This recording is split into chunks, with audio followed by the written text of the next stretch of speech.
Hi, this is Bill. This is the third part of how to make lumpia and how to eat lumpia.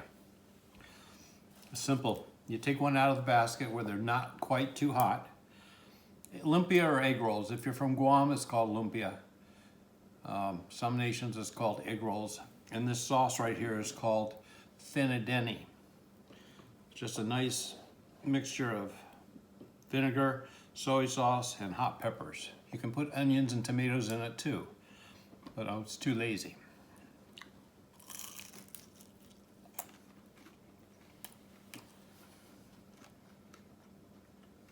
They're really good. And it's really a quick meal. It takes only 5 minutes to fry them up. Once your grease is hot, it takes 10 minutes to heat the grease up. But still, it's real good.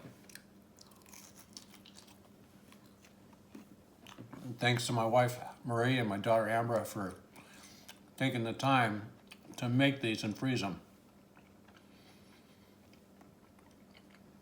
Because that's where most of the time comes in.